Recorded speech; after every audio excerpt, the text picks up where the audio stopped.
Hare Krishna, dear friends. This is the second take of the daily Bhagavatam mirror number 20. At the first try,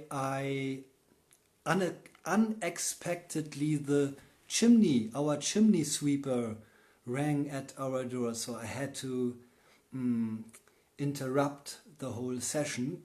But now we continue with the daily Bhagavatam mirror, and we are reading from the 11th canto, the story of Pingala. This is chapter 8, and we are today at a very interesting verse.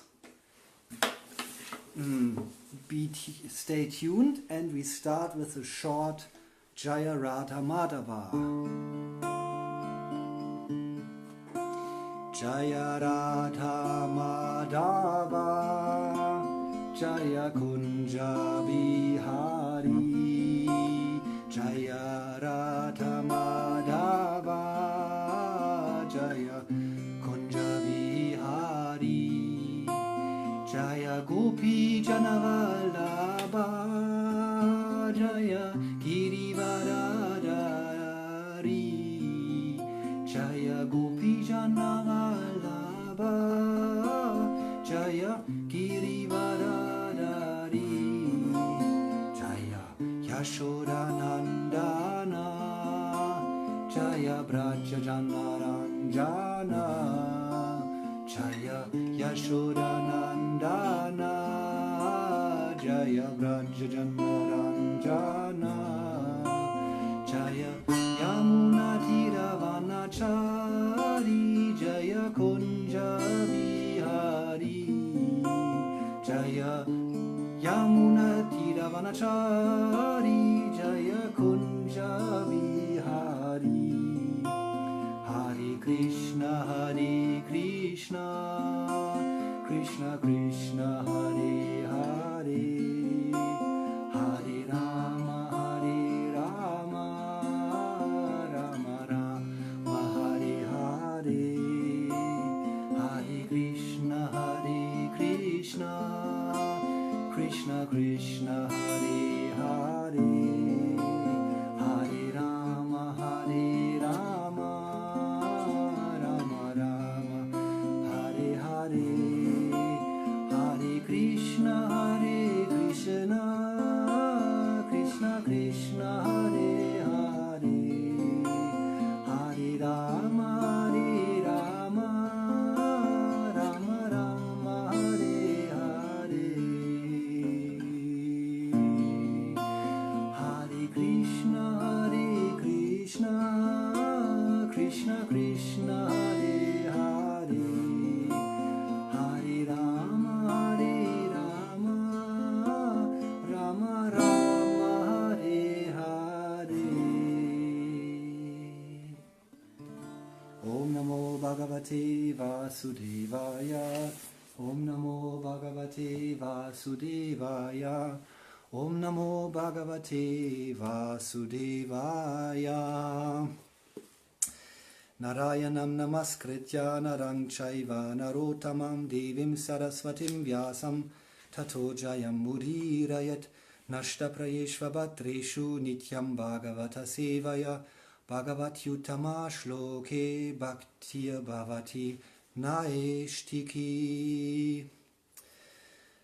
So, the verse goes like, it is verse 18 of the 8th chapter. Becoming attracted to the worldly singing, dancing and musical entertainment of beautiful women, even the great sage Rishyashringa, the son of Mrigi, fell totally under their control, just like a pet animal. So, quite intense shloka again. Rishyashringa, the young son of the sage Mrigi, was intentionally brought up by his father in an atmosphere of complete innocence. Mrigi Rishi thought that if his son were never exposed to the sight of women, he would always remain a perfect brahmachari.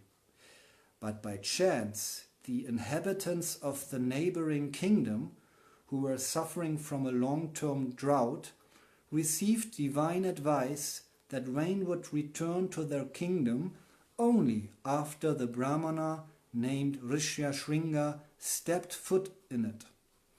Therefore, they sent beautiful women to the hermitage of Mrigi to entice Rishyashringa and bring him back with them. Since Rishyashringa had never even heard about women, he easily fell for their trap. The name Rishyashringa indicates that the young sage was born with a deer-like horn growing out of his forehead. If, like the deer, a rishi becomes attracted to sweet musical sounds promising sense gratification, then, like the deer, he is quickly vanquished. A thoughtful person should humbly take instruction from the deer, who is doomed by attraction to musical sense gratification. Om Jnanate Marandasya Gyananjana Shalakaya Chakshu Unmilitam Yena Tasmei Shri Gurave Namaha.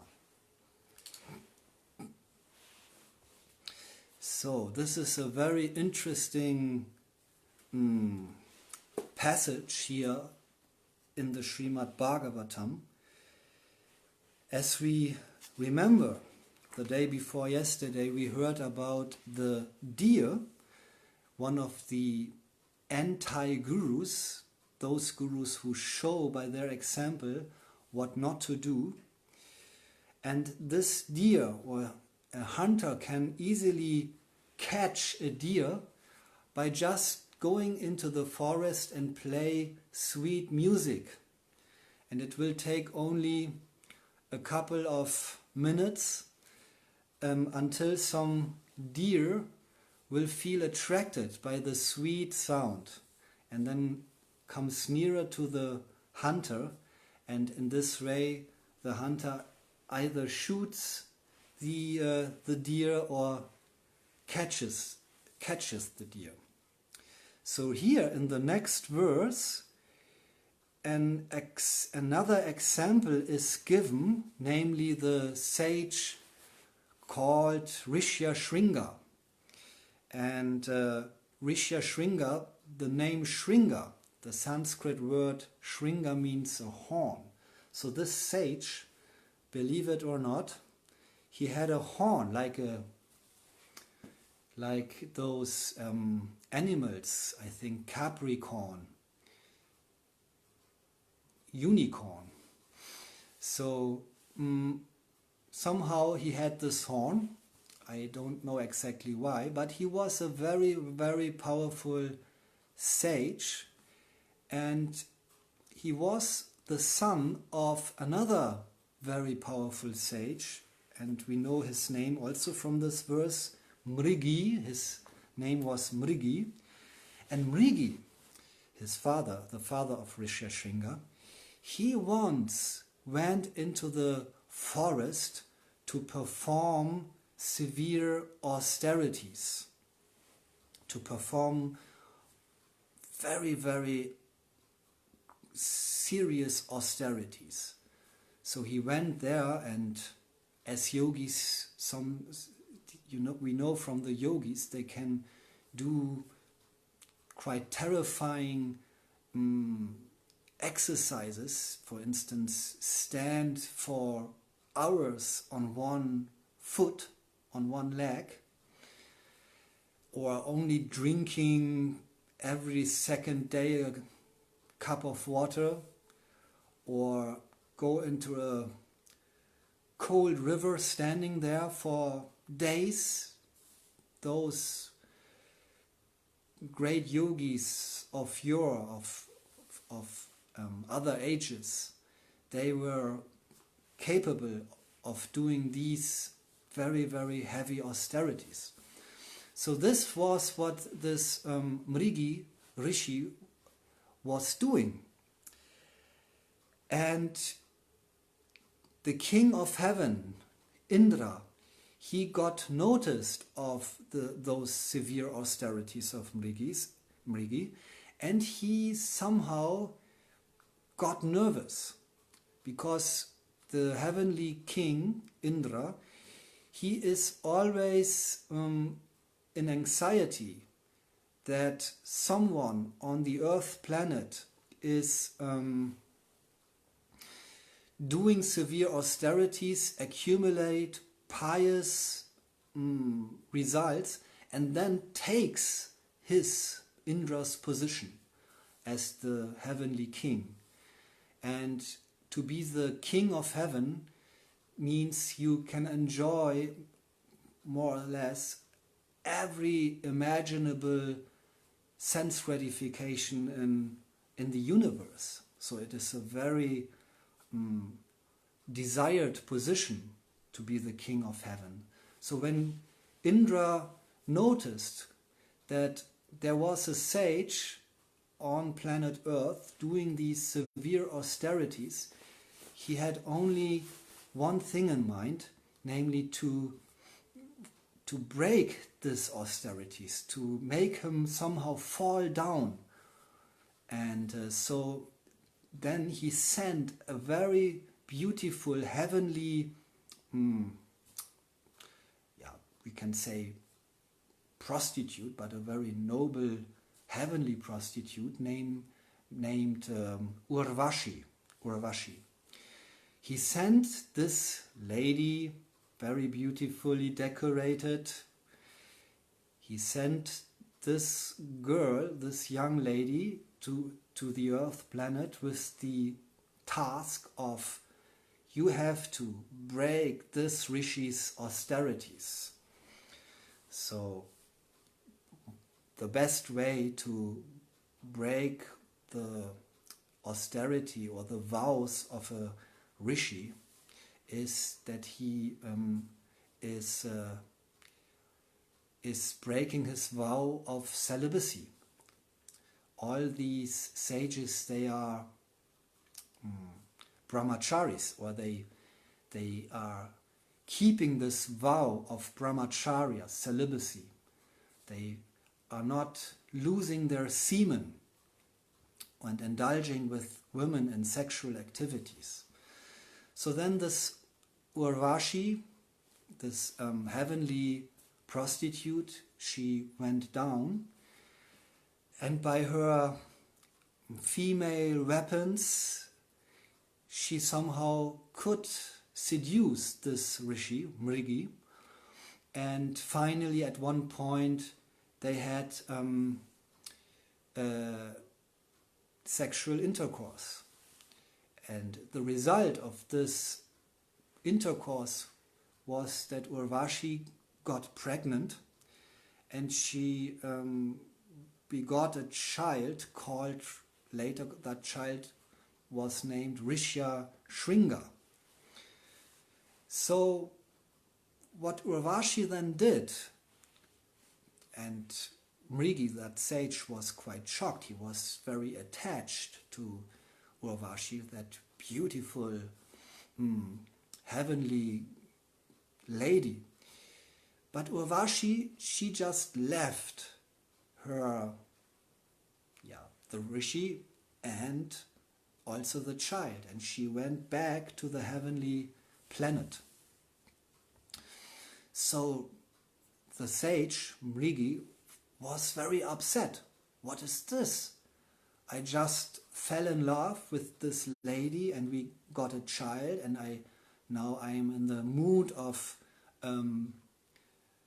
raising a family, and there she is going away. Very cold-hearted she is. And he became very angry and full of hate against all women in general. He thought all women are just cold-hearted and cruel. So in this hate, in this hatred, he decided that his son, Rishya Shringa, he should never experienced the suffering of separation of a woman, from a woman. So he thought, this Rishi thought, my son should not go through that I had gone through. So his plan was that my child, Rishyashringa, he should never in his life come in touch with a woman. So he lived in a very secluded part of the forest.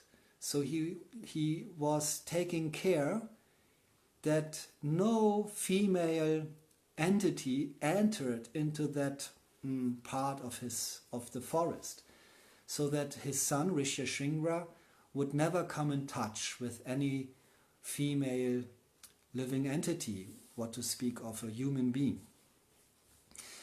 So in that way, Rishyashringa, the small boy, raised slowly, and he became an adolescent.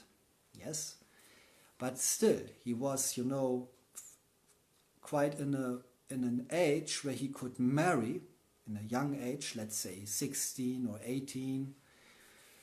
But he still was not aware that there was another gender. So in that way he was so pure and innocent and full of mystic powers. So yeah, meanwhile in a neighboring kingdom, the kingdom of Anga, there was a severe drought. Actually repeatedly for many years there was a drought. Every year there was a drought. So people were suffering more and more in this kingdom. And the king of that kingdom, King Anga, he was quite desperate. What should we do? We have to do something, otherwise we will starve. We have nothing to eat. Something has to happen. And by divine inspiration, he got the information that you have to bring a very powerful sage into your kingdom, and this sage has to perform a yajna ceremony to bring again water, to bring rainfall. And this particular sage is that Rishyashringa. So, but it is not easy to bring him here because his father, Mrigi, is protecting him. And he should not come in contact with civilization. So then this king, he had a plan. He sent some very beautiful women to that forest. But all these women, they were undercover. They dressed themselves like rishis, even with some, fake beards, and they had all these tools of a rishi, and they tried to behave like a rishi so that the father Mrigi did not have any suspicions. So they entered into the forest, these ladies, these young girls, very beautiful girls, all dressed and hided as rishis, to somehow entice this young man, Rishyashringa, and to bring him somehow, to attract him and then bring him into that kingdom. So that is a very interesting situation. This young boy, he was in that hermitage, and he somehow found these rishis quite interesting. They had all this high-pitched voice, and he liked to hear them speaking. They had those female rishis, they had a beautiful female voice, and of course men like to listen to the beautiful voice of women. So somehow he thought these rishis are extraordinary. They had such beautiful faces and sweet, high-pitched voices. And at one point, those girls dressed as rishis, they could bring him by some tactics into the kingdom. And there, finally, this boy, he realized, oh, these are girls. I see for the first time, I'm seeing girls. I'm seeing women. So in that way, he entered into civilization, and at one point he even married the daughter of King Anga. So this example here of the Srimad Bhagavatam is given that just by hearing the voice of women, a very serious sage can even be,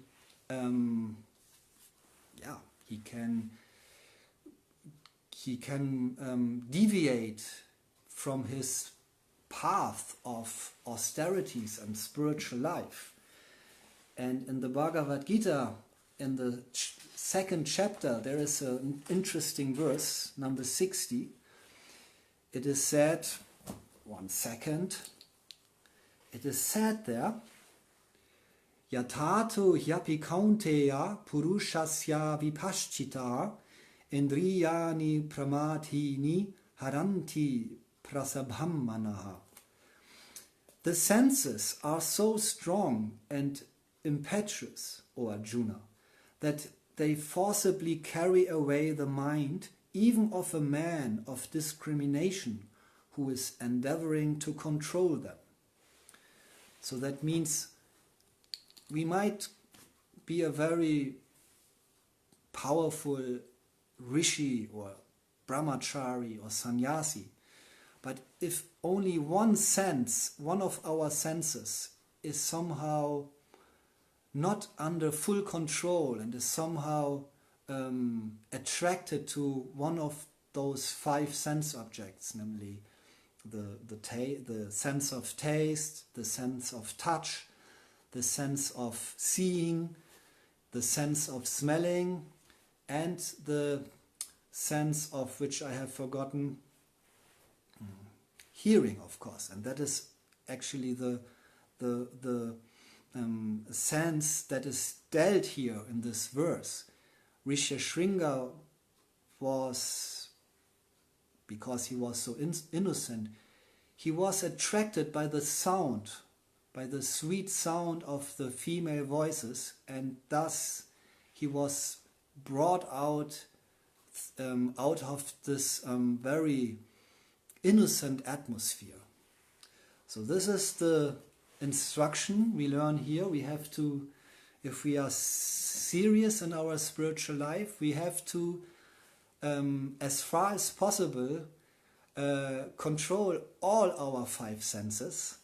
And this is, of course, only possible if we use our senses in the service of the Supreme Personality of Godhead. This is what we learn from Rupa Goswami, that we have to use our senses in the service of the Supreme Lord, starting with our tongue and starting with chanting the holy name and eating the food that was previously offered to Lord Krishna, the so-called prasadam, Krishna prasadam. And in this way, all the other senses are much more easily to be controlled. So thank you very much for listening. Tomorrow we will read the next verse of the Srimad Bhagavatam. I give you a short teaser. It is a saintly person dwelling in the forest. No, this is an old one. I'm sorry. This one. Just as a fish incited by the desire to enjoy his tongue is fatally trapped on the fisherman's hook. Similarly, a foolish person is bewildered by the extremely disturbing urges of the tongue and thus is ruined. So tomorrow, the tongue is the topic. Thank you very much. Stay tuned. And also subscribe to our YouTube channel, Krishna West in Germany. There all these videos are saved and you can watch them.